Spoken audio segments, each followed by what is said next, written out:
Well, good evening, Spirit and Truth Sanctuary, and happy Wednesday to everyone. It is good to be connecting with you tonight. It is May 17th. Can you believe we are almost in summer? You're starting to feel the little bit of heat and humidity, and probably some anxious elementary, junior high, and high school kids ready to get out of school for the summer. You know, when I was in elementary school, high school, man, our summers were a little bit longer. We didn't get breaks in between the year, throughout the year, though. I remember when my kids went back to school in July in high school, I was like, wow, that's really early. We didn't go back until the last part of August, sometimes near Labor Day. But I digress. That makes us old, doesn't it? Boy, the times they are changing.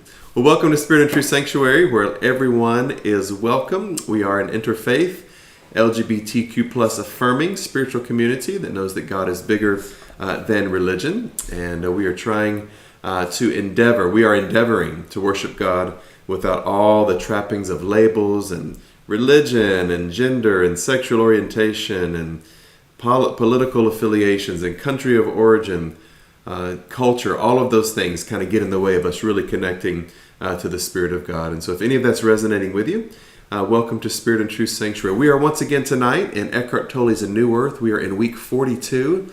I'd encourage everyone, if you'd like to go ahead and look at those notes in your event description. There are some questions that we sent to you today, both via email, and they should also be in your chat. If you'd like to look over those, I think it's 5 questions we're going to talk about tonight, and we're going to talk about breaking free. Before we do that, we're going to jump into our daily devotion. We are once again in our Fully Awake 365 devotion. Today is one of my favorite devotions. It is really an interesting critique on the modern Christian church and how it has taken on this kind of macho, patriarchal, masculine, testosterone-driven aura and expression and persona. And that's not really what we sense from our research in the Gospels about the life and the nature of Jesus of Nazareth. And so we're going to ask a few questions tonight. We're on May 17th. We are in the month of May. I'm not in trouble. I am in transition. Today's devotion is entitled Jesus and John Wayne.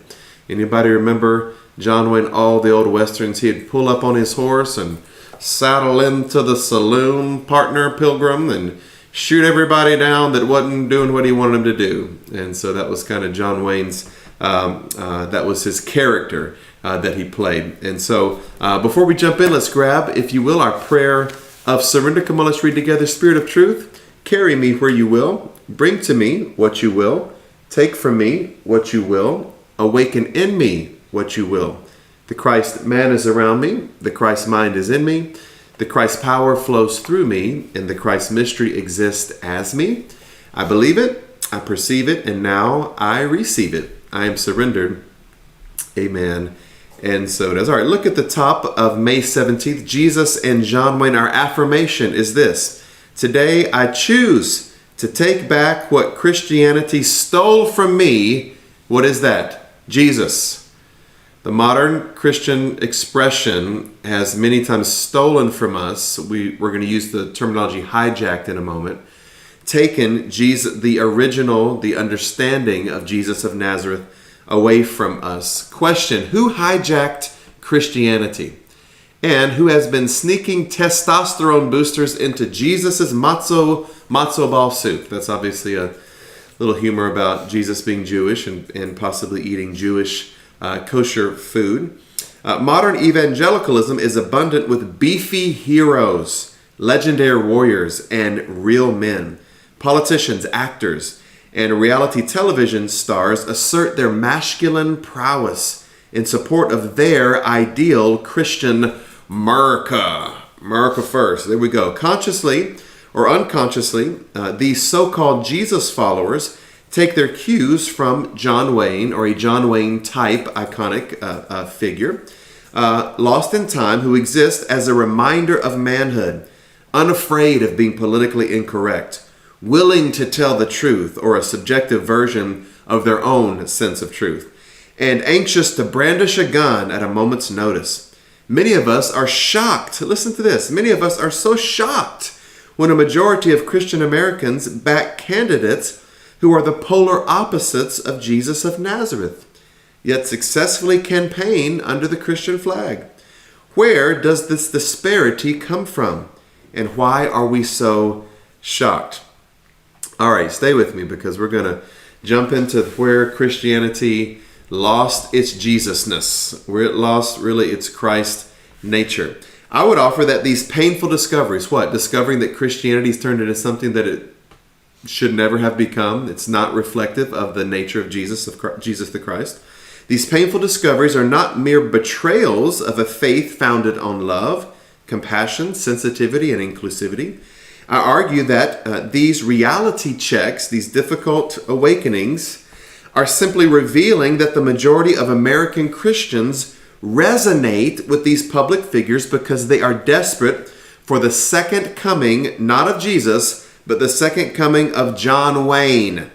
The reassertion of patriarchy and the enforcement of aggressive foreign policy that turns its nose up at diplomacy, anxiously awaiting to kick some, you know what. I'll let you fill in the blank there. All right.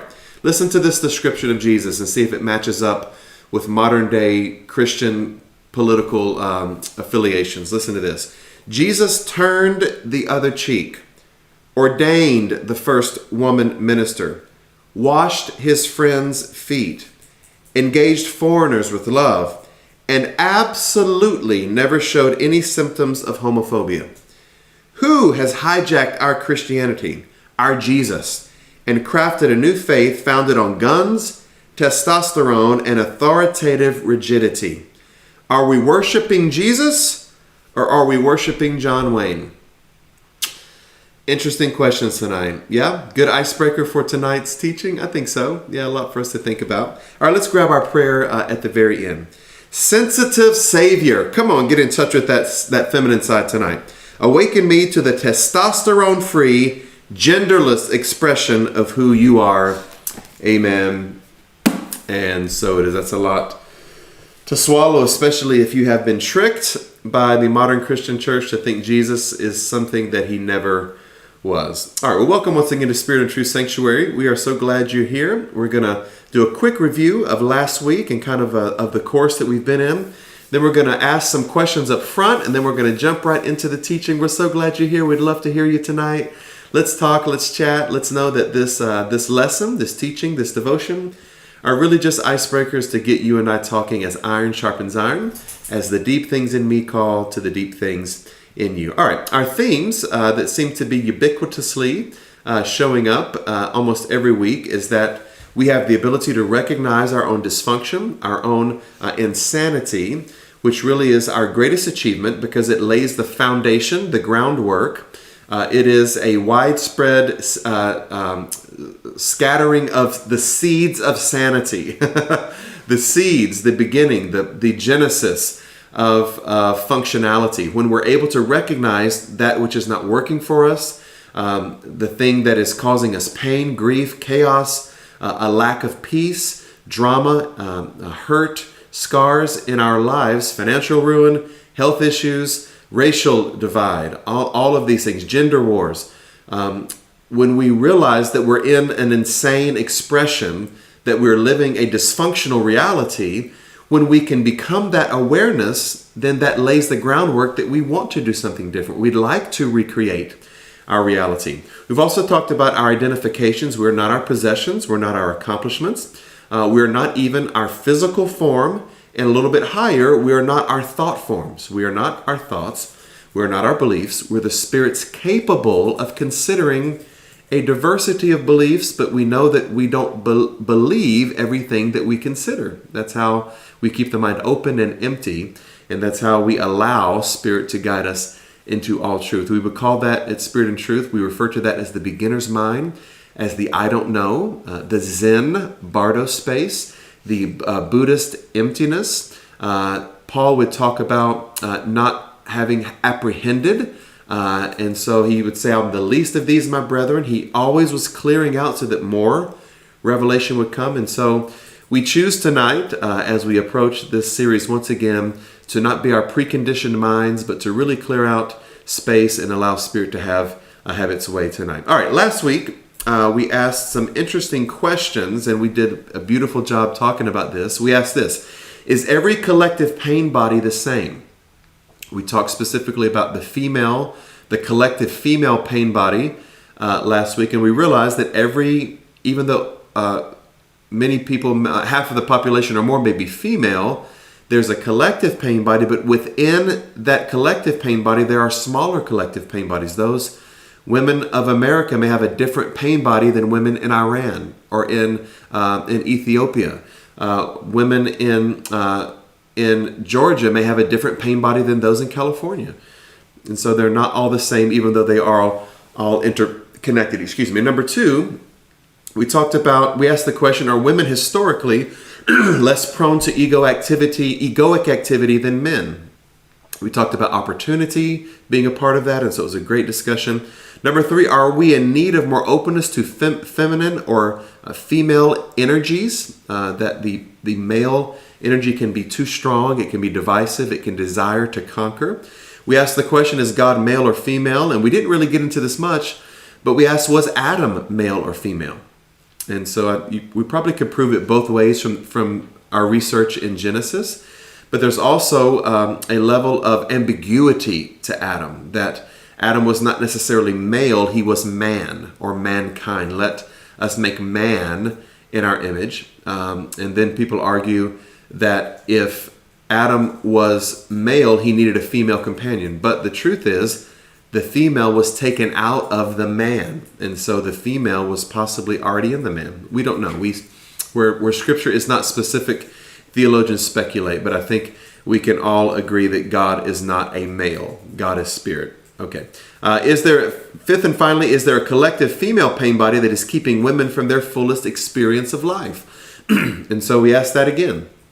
Does our pain bodies, whether male, female, gay, straight, black, white, Christian, atheist, American, Mexican, whatever that temporary label is, or as Dr. King would call those external accidents, does any pain body related with that label keep us from our fullest experience of peace, love, joy, righteousness, tranquility, laughter? And so we have to ask that question: is our pain body more important than our fullest experience of life? And that becomes very difficult because that sounds like code for get over it or let it go. And the pain body that all of us have is never going to completely go away, but it can become less dense. It can become less heavy so that we can experience life more to the fullest without always carrying the memories and bad experiences of our past with us at all times. All right, that's just a little review from last week. Tonight's questions. Yay, they're good. Number one, is there a difference between my thoughts and emotions? We're going to talk about awareness once again. Number two, can pain build presence? So that word presence there we would use interchangeably, synonymous with awareness, consciousness.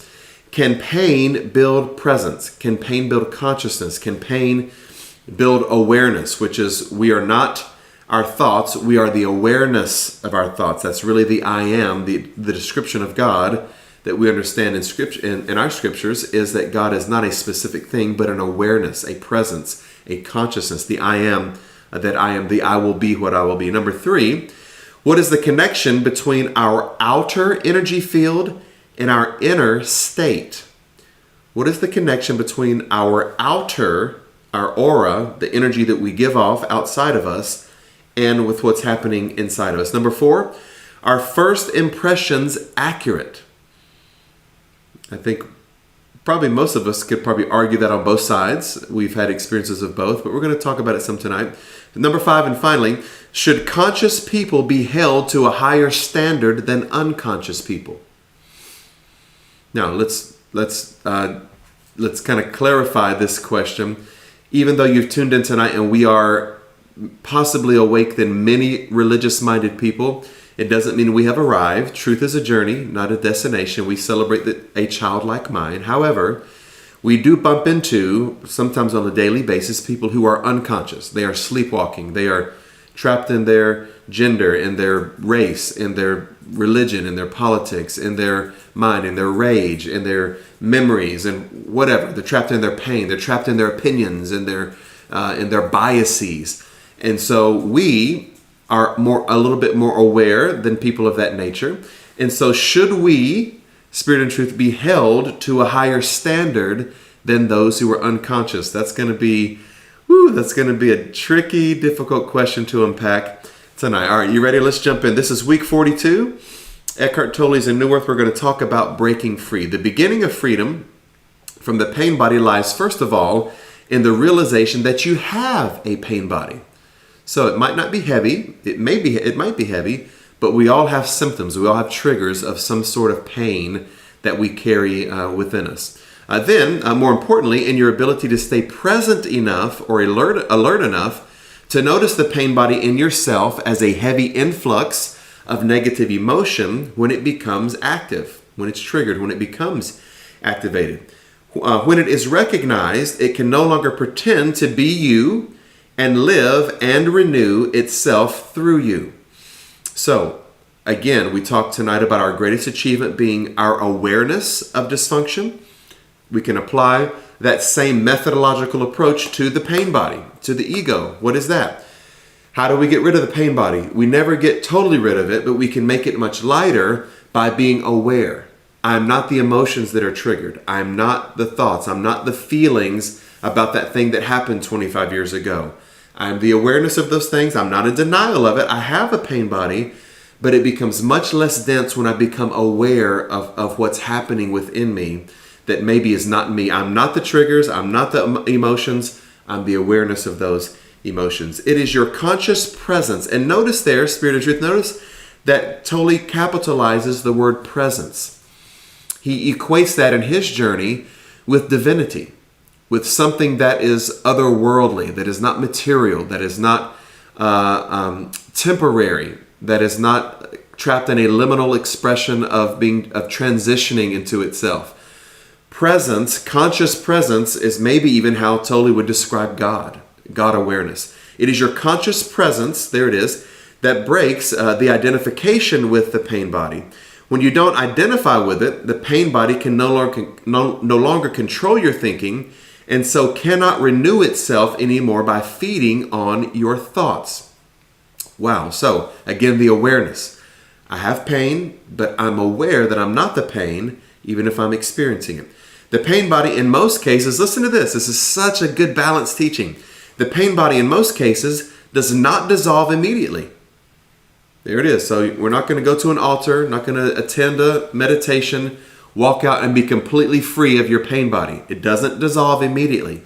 But once you have severed the link between it and your thinking, the pain body begins to lose energy. Wow, the things of this world strangely grow dim.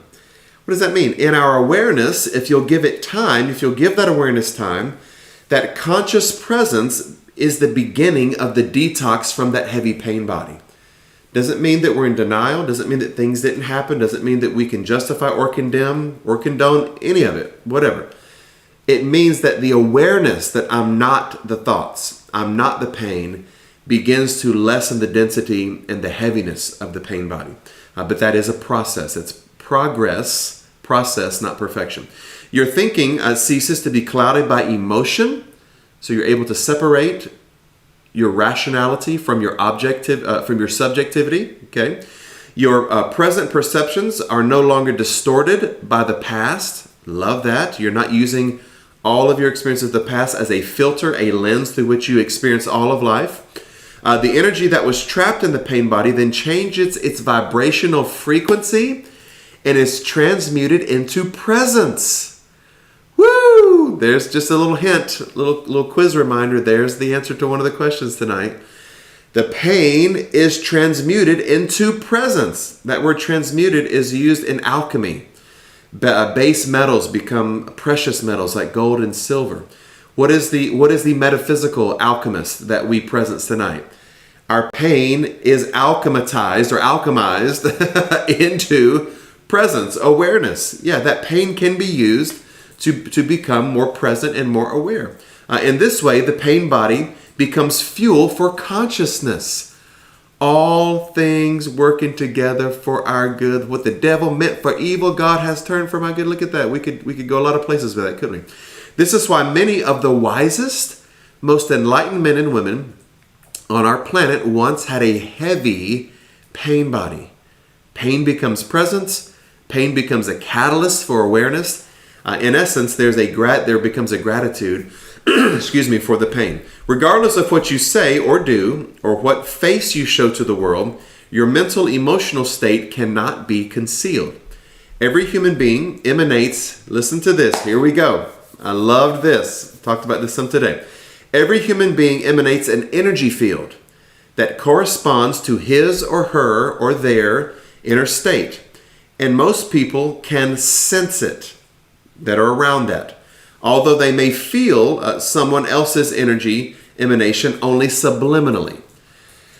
So, our outer field, our outer energy field really becomes a looking glass for others to see into our inner state of consciousness, inner state of mental health, inner state of happiness, of depression, of pain, whatever that is. Our outer energy field becomes symptomatic of the thing that's happening on the inside. As within, so without.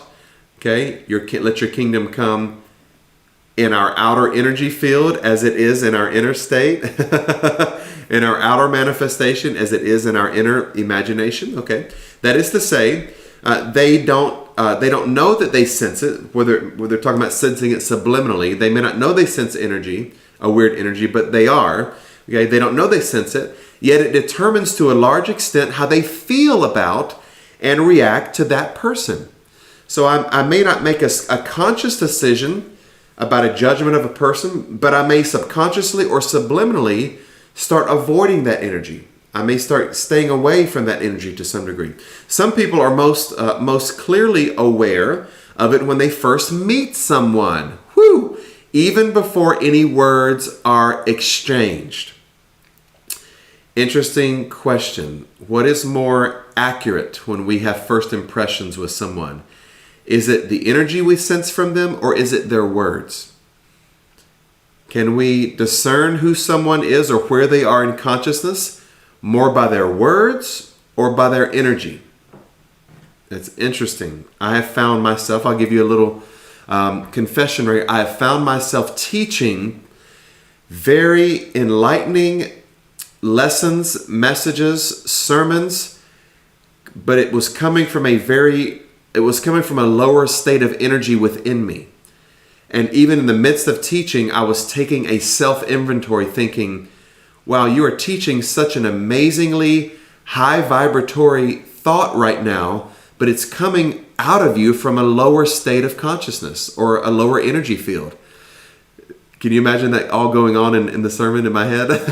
And me sitting there thinking, wow, I'm teaching such a wonderful thought, but it's coming out from a weird energy. Yeah, I kind of take inventory sometimes as I'm teaching, and I try to change energy. Sometimes it's difficult mid-sermon, especially when you're conditioned Pentecostally to scream and yell and holler and get mad at the devil, all that stuff. All right, so that's an interesting concept for us to chew on tonight.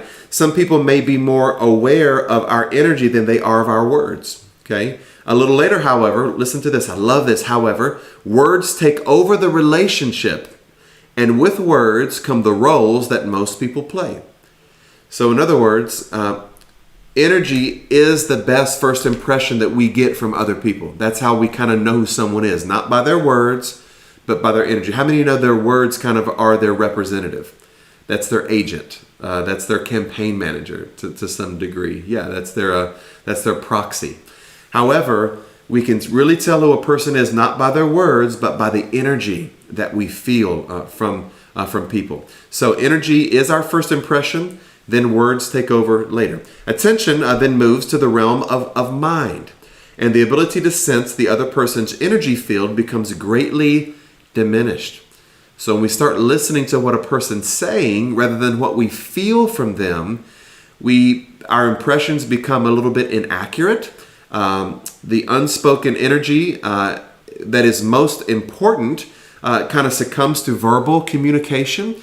And so just be cognizant of that tonight. Be aware that many people say one thing, but the energy is very, very different.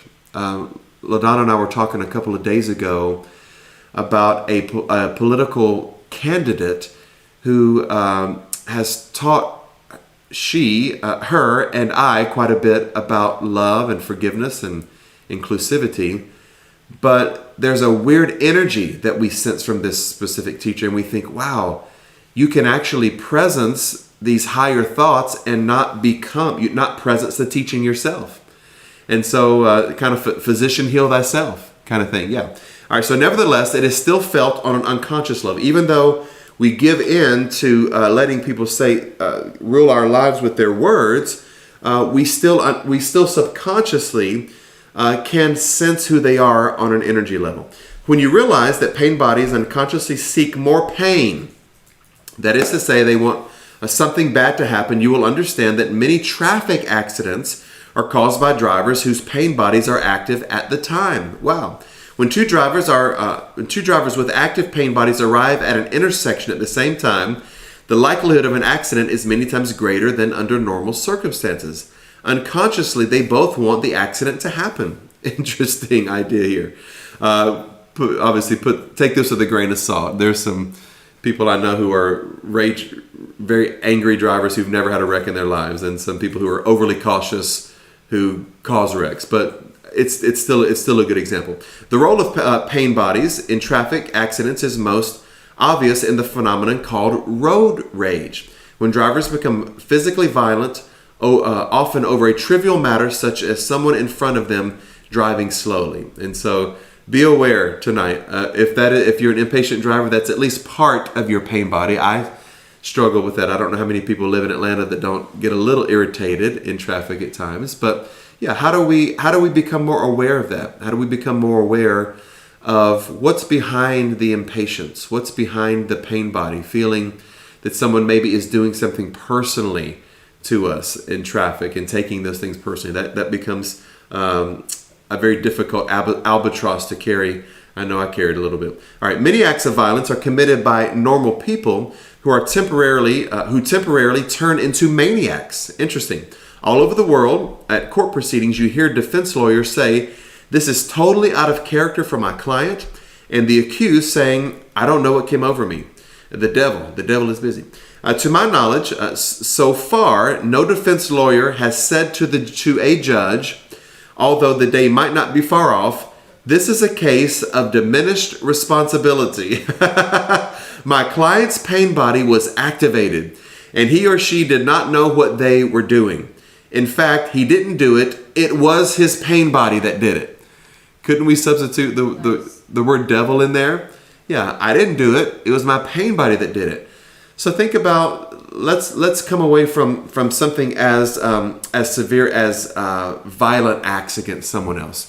Sometimes pain bodies take over and we say things. Sometimes pain bodies take over and we make a harsh judgment about someone. It doesn't just have to be violence. It can be even in lesser intrusive or invasive expressions or manifestations. Does that mean people are not responsible for what they do when possessed by the pain body? My answer is, or Tolle's answer is, how can they be? Interesting conversation tonight. Listen to this. How can you be responsible when you are unconscious? Wasn't that question 5 tonight? When you don't know what you are doing. Father, forgive them. They know not. Not talking about the American penal system or justice system. We're speaking to the mind of Christ tonight. When someone is unconscious, can they be totally responsible for what they're doing? Tolle asked the question. Jesus begs the question as well on the cross. However, in the greater scheme of things, human beings are meant to evolve into conscious beings, and those who don't will suffer the consequences of their unconsciousness. So, there's a big can that we got to open right there, and that's about hell. Do unconscious people go to hell? Is there a hell? What does that mean? Maybe there's hell on earth. Who knows? That's for you to figure out in your own, working out your own salvation with fear and trembling. But someone like Hitler, someone like who is a terrorist, someone who is a rabid racist, someone who walks into a Jewish synagogue or a African American church and takes their hatred out with a gun on parishioners that are sitting in those congregations. Are they really responsible for what they do? Now, I know that that's going to make some of us angry, and I'm not saying they are or are not. Tolle offers that if you're that unconscious, you don't know what you're doing. You're completely ruled by your pain body, just as much as someone who has been discriminated against their whole life might be reactionary to something that maybe was not an incident of discrimination. It's just on a much higher level when it becomes violent in that respect. And so, is Hitler in hell? Did Hitler live in hell on earth? And what does that mean for for the innocent people that he killed? It's a lot to unpack. It would take us a month to talk about all that. I have my own thoughts about it. I don't necessarily believe it, but I have some interesting thoughts about that. They are out of alignment with the evolutionary impulse of the universe. Wow, interesting. And so, in some ways, the justice to those people is that they are always suffering. Those who kill, those who rape, those who discriminate, those who are homophobic, those who are misogynistic, those who are xenophobic, they are suffering in their own hell. The difficult thing is because we live under the laws of thermodynamics, their hell sometimes is expressed on us. We become collateral damage of their unconsciousness. I get it. I promise you, I'm not giving them a pass. They do cause a lot of damage even on us at times, as do we on others. So there's the question again. Should conscious individuals be more accountable than unconscious? By the standards of the law, not really. The American penal system, you do it, this is what you did.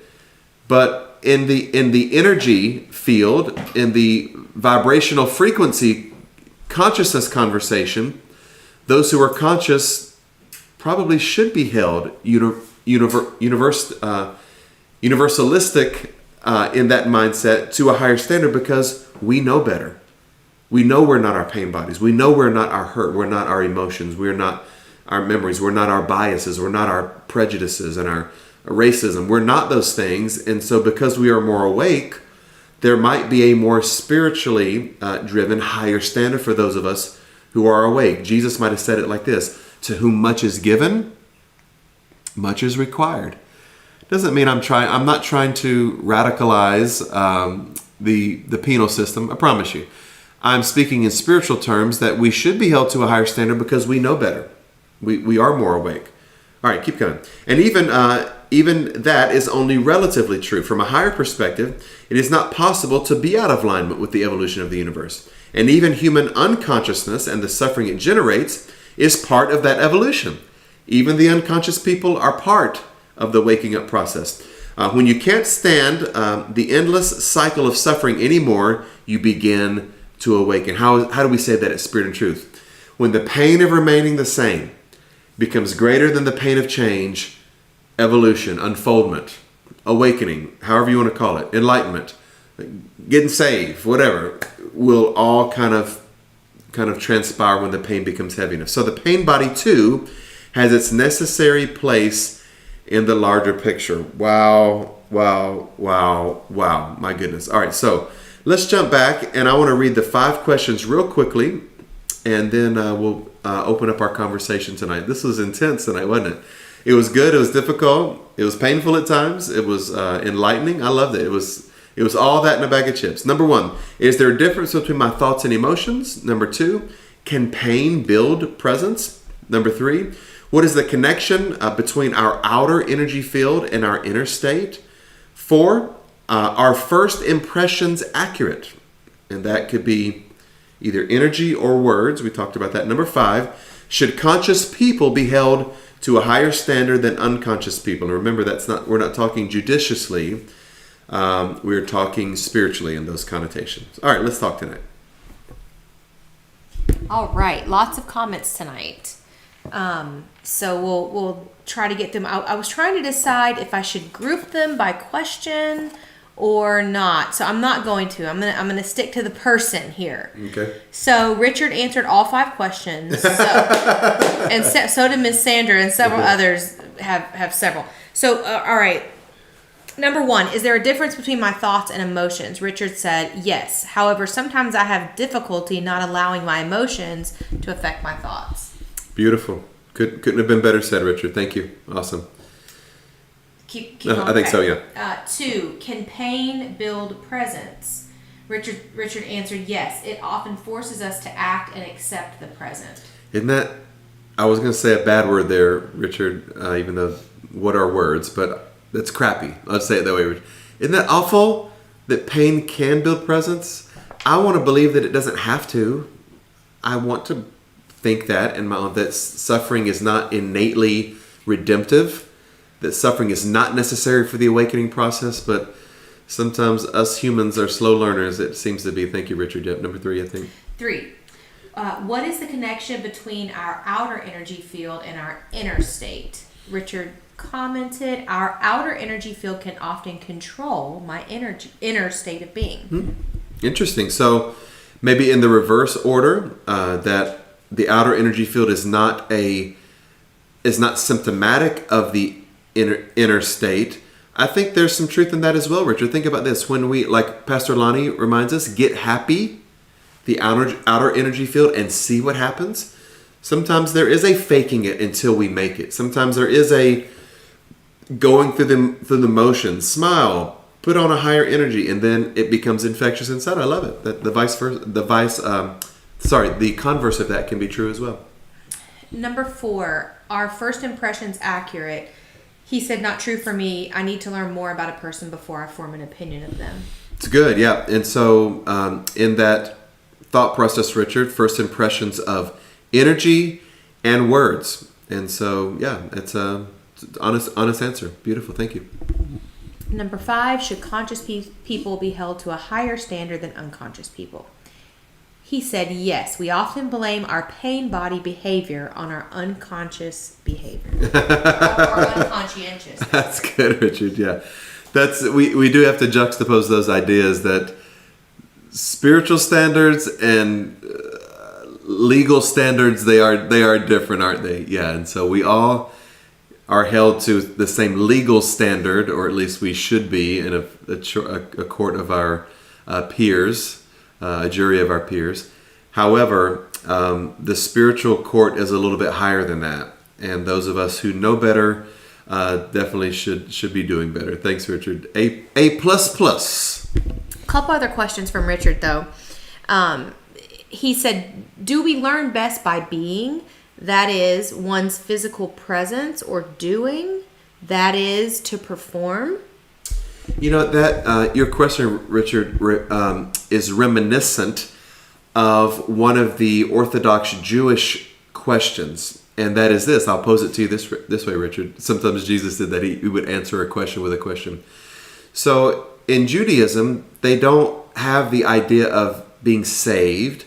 They don't believe that you get grace.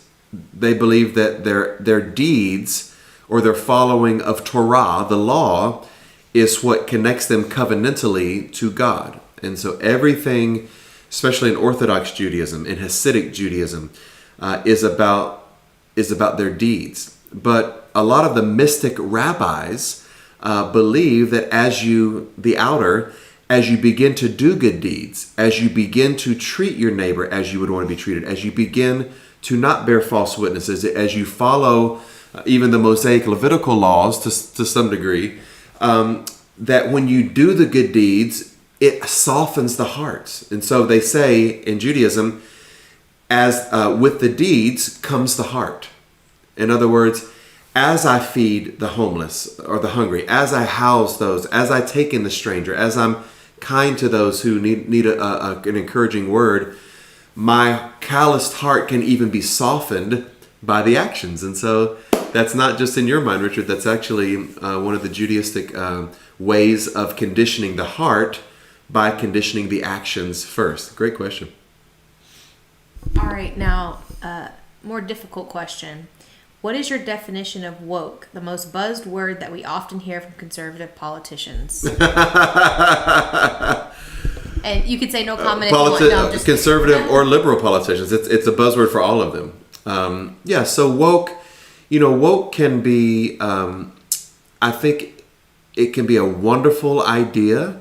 I prefer awakened, because woke can take on a connotation of reactionary, defensiveness, and so I'll tell you this, Richard, and I'll only speak from my experience as a heteronormative male in America. In some woke circles, I am not invited. I'm not included because of my appearance. And so I always feel, one of the papers I wrote at Emory was about my homeless existence as a heterosexual male in America, that I'm not really included in with the good old boys, with Bubba and them. I don't really find a place of belonging with the LGBTQ plus community, because I'm not that. I'm not really completely accepted in the African American community, because I'm not that. And so, and actually my professor read part of the paper to the class, and he was like, "This is very depressing, DE, but wow, yeah, let's all look at this." Because I was in class with this specific professor. Actually was a same gender loving man. He and his husband have been together for several years, and so he's like, "I appreciate this perspective that you, as a heterosexual male in America, even though you are awakened, you never really fit with some of the woke crowd, because they immediately kind of size you up." And I was like, "Yeah, that's my albatross, but I don't carry. That's my burden. I don't carry what you carry. I don't carry the discrimination in other ways." And so, of course, we could all argue, the way that we experience the outer world. Of course, I think woke can be divisive, and I think it can be very beautiful. I think if you are using wokeness for ulterior purposes that are not for the good of humanity, I think that is ridiculous. As I'll give you an example. Many of the younger students that were in my program at Emory that consider themselves woke, they talk a lot about mental health, about taking care of themselves. And so anytime they would wake up late for class, or wouldn't do an assignment, or were late turning in a paper, they would say, "I needed a mental health day." All of us need mental health days, don't we? Yes, of course. But there is also the reality that we live in a time-space expression. You have to turn your stuff in. You have to come to class on time. You can't just say, "My mental health day didn't let me come to class on time." You can a couple times a semester, but you can't do it 2 or 3 times a week. And so, yeah, I think the younger generation can use it as an excuse. But I do think there's also quite a bit of beauty in it. So again, Richard, I would refer us to the middle way, the middle path, that with every woke conversation, there probably needs to be a little bit of moderation as well, and balance. All right, I'm going to switch over to... Great question, Richard. Very, very difficult question. Switch over to YouTube here. Let's see. Miss Terry Salcedo said to question 1, is there a difference between my thoughts and emotions? My thoughts are connected to my emotions. What I think and focus on, positive or negative, affect how I feel my emotions. Yeah. Isn't that the strange connection, Terry? And so in context of tonight, the thoughts can actually control your emotions.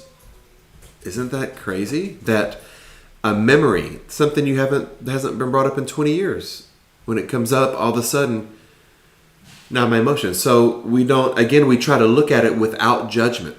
It's a judgment-free zone, and we step into awareness without judgment. Why am I feeling that way? That was 20 years ago. That was 30 years ago. Why, when someone said this phrase or told this story, I felt like I couldn't control my emotions anymore. In that awareness, we become aware of the connection. We also become aware that we're not that. We're not the thought, and we're not the emotional response to the thought. And so it's all kind of part of that awareness. That's great, Terry. Great confession. I think we all feel that. All right, Miss Sandra Mack answered several questions here. So let's see. Question 1, is there a difference between my thoughts and emotions? Emotions occur unconsciously and mostly happen before the thought or feeling. Whereas, can I stop you? Mm-hmm. Consciously or unconsciously? Did she say? Unconsciously. Did I say it wrong? I wasn't sure. I don't know. Emotions occur unconsciously yeah. and mostly happen before the thought or feeling, whereas a thought is something that we do in our mind consciously, sub or unconsciously. Yeah.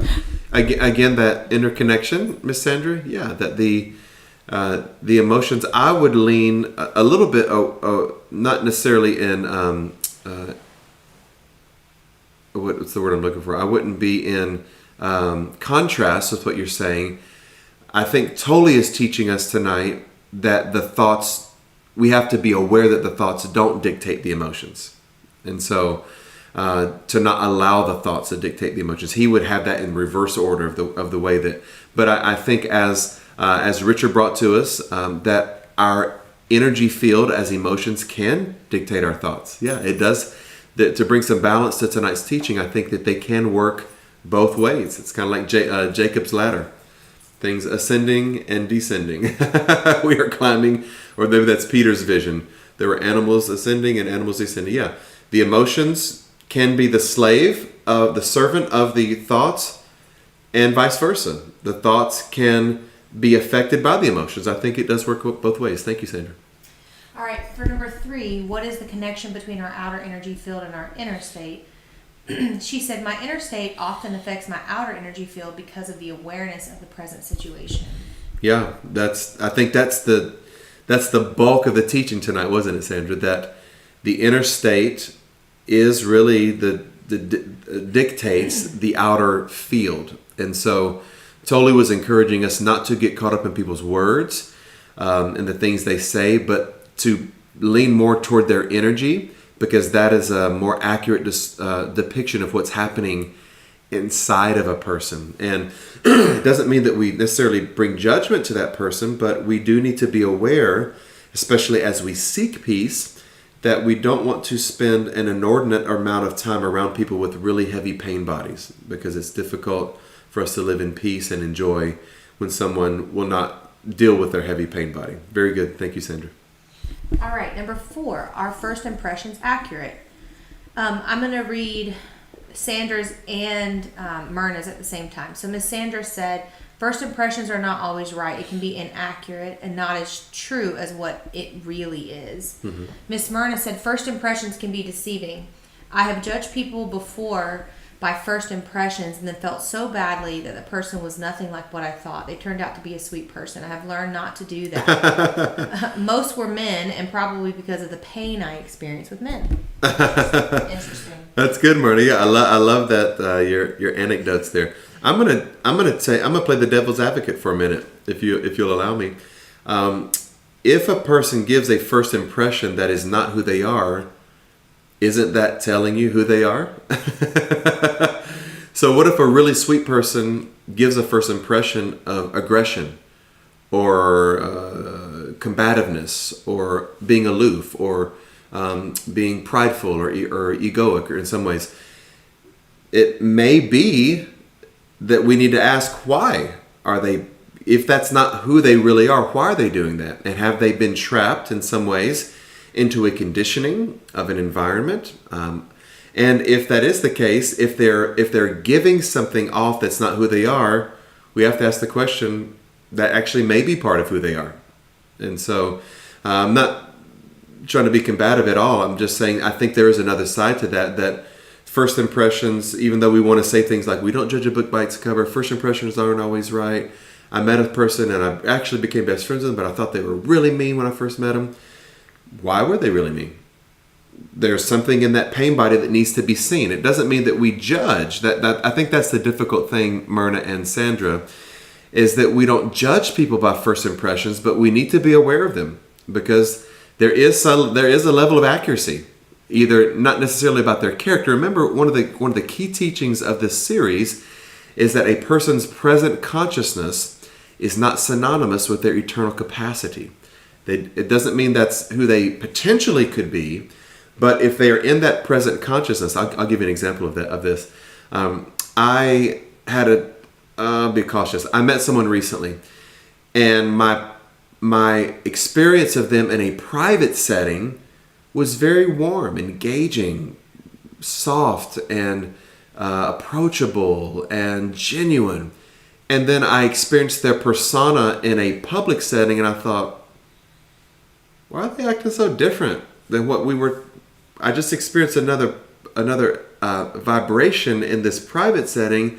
Now they're being something totally different in this public setting. So my first impression was of sweetness, of kindness, of approachability, of empathy, and then in public I was like, that's weird. Why are you being a different person?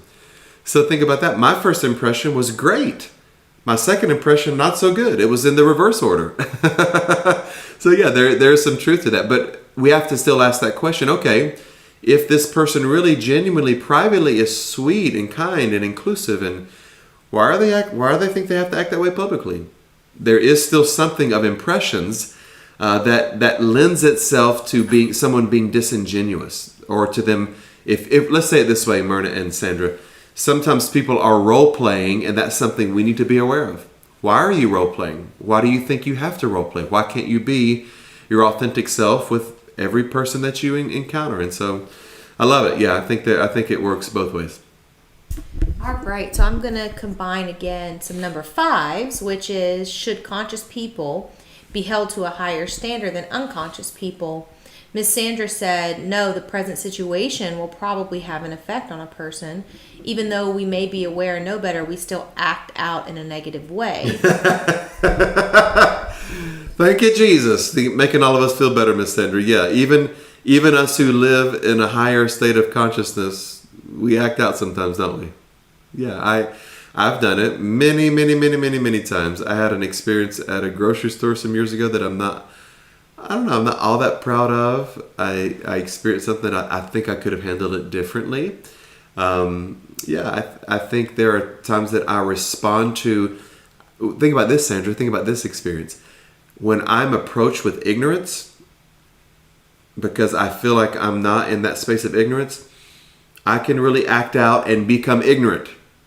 I can take on ignorance to somebody who's ignorant, instead of just saying, I'm so sorry. In my mind, I'm so sorry that person is there, but that's not who they are. That's just their conditioning. I get ignorant right back sometimes. Yeah, I can be that way. And so that makes us feel better. Thank you, Sandra. Yeah, we are of higher awareness, but we don't always exercise it at all times. So a little bit of a progression here to number 5. Miss Terry said, yes, to whom much is given, much is required. Yeah. So yeah, there's two sides of that. Don't you love the balance of that? Yeah. Even though we are higher in our awareness, we still can act out at times. And then Terry brings us a beautiful balance that, yeah, when you know better, we should do better. We are. What is that? Too much given, much is required. My uncle used to preach all the time. Man shall give an account of her words, thoughts, deeds.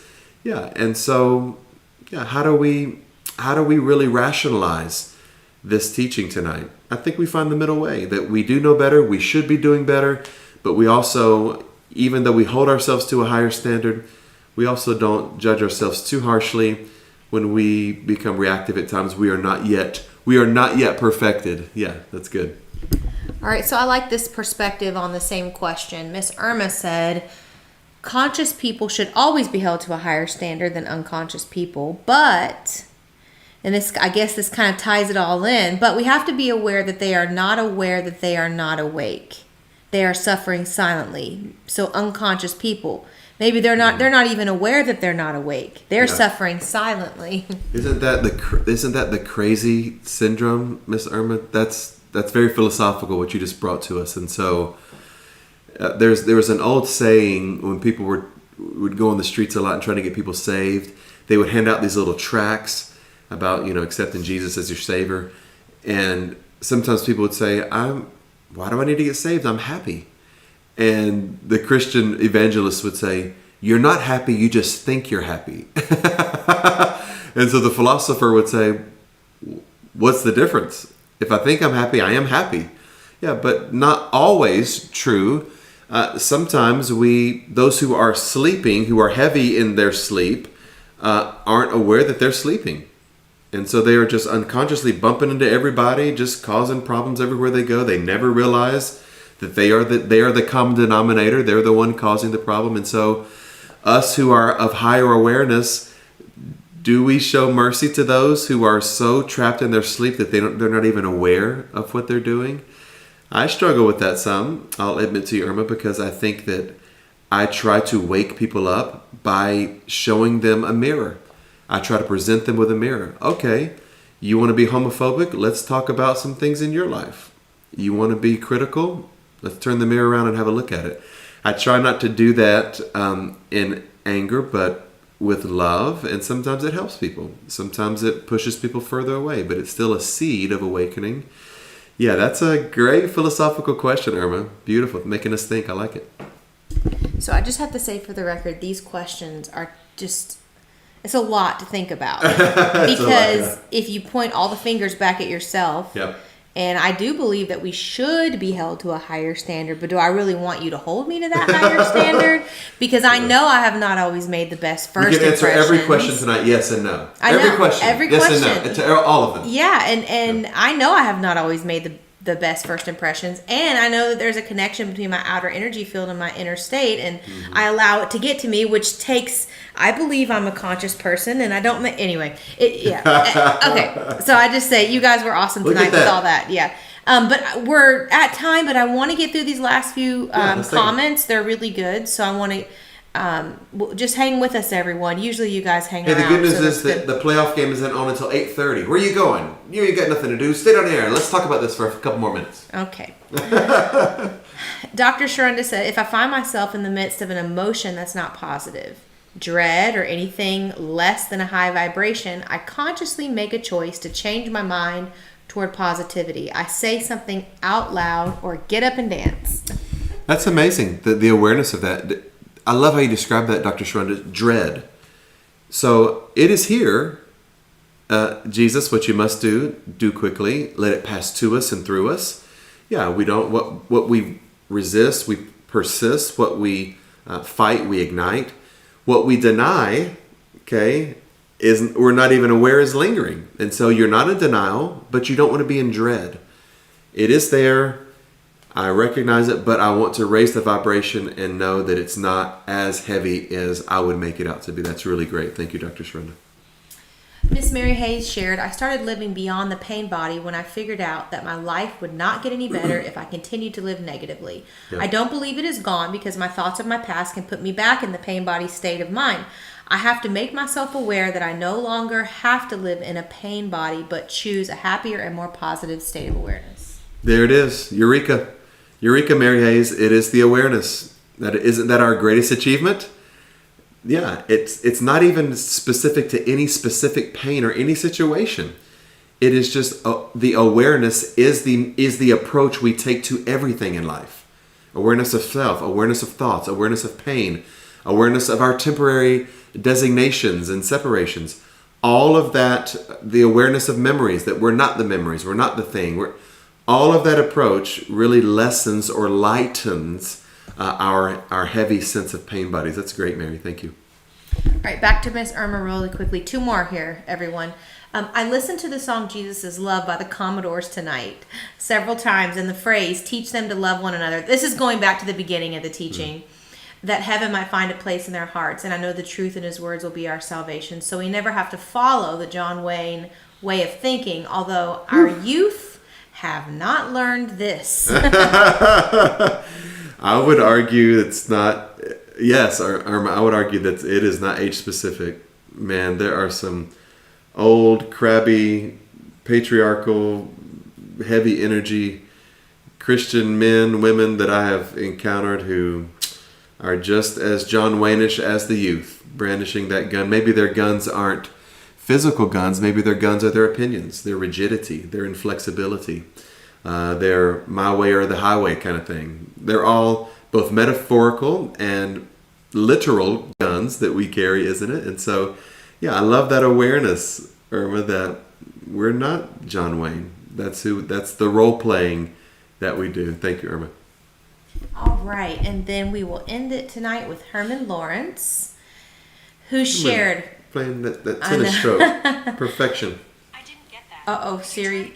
Sorry, Siri thinks I'm talking to her. I have found out that the thought always precedes the action. The problem is that we're unable to detect the thought because it's so subtle. Yeah. With practice, we can learn to hear thought before action. Love. Man, Herman, don't you deal with this probably every day in your life on the tennis court? That practice does not make perfect. Perfect practice makes perfect, right? I watched when I was coaching basketball, I would literally drive by neighborhoods and see kids out shooting in the yard and think, that kid thinks that he or she is practicing and it's going to be perfect, but that shot form is so bad, they ain't doing nothing but practicing bad behavior. And so when they get in a game situation, the muscle memory takes over in a tennis match and whatever. So what is the game of life, Herman? Yeah.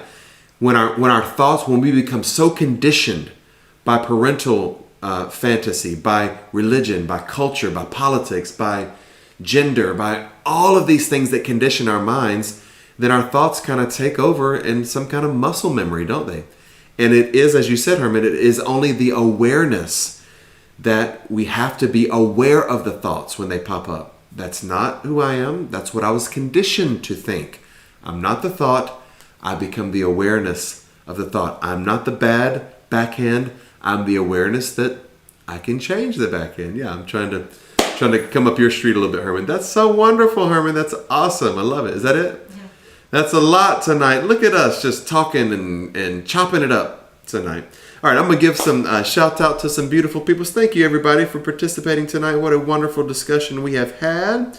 To Miss Emma, Sheila, Randy, Elaine, Callie, Doreen, Sandra, Myrna, Alma, Margie, Ben and Vicky, Taria, David, Michael, Howard and Gloria, Jen, Terry, Josephine, Maud, Fred and Mary, Ethel, Irma, Esther, woo, Richard, Donald, Dinah, and Brandon, Laverne, Penny, Tamara, Reverend John Scott, hey my friend, Dr. Sharonda B., Glenna McKenzie, and Herman Lawrence. Thank you everybody for being on tonight. Hopefully this was some good spiritual food that we, John Scott, that we supped on tonight. Come, let's sup together, my brother. Let's sup in the spirit, supplication.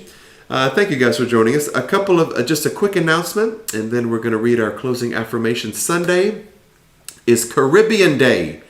It is Island Day at Spirit and Truth. The music is going to be a lot of fun. The food is going to be amazing. Hopefully, we're going to get through the service without smelling all that wonderful Caribbean spice. It's going to be a wonderful day together. Wear what you like. It's a little bit more casual. If you're going to wear something that's a little bit more reminiscent of Caribbean culture or fashion, certainly do that as well. We're going to have a good time together. Invite a friend. It's going to be a great day. Or you can join us virtually Friday morning devotion, 7 a.m. Looking forward to seeing everybody then. Come on, let's grab our closing affirmation together tonight. Tonight, I am willing to recognize dysfunction. If suffering is the normal state of humanity, I do not wish to be normal. If I've created God in my image, I will surrender to the truth that I am made in God's image.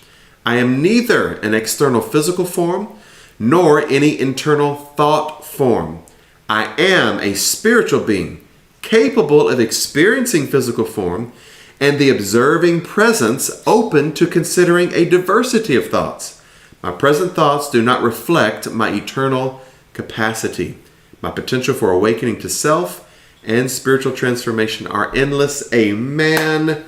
So it is. What a great discussion tonight. So glad that you joined us. Looking forward to seeing you again on Friday morning. Go in peace. We love you guys.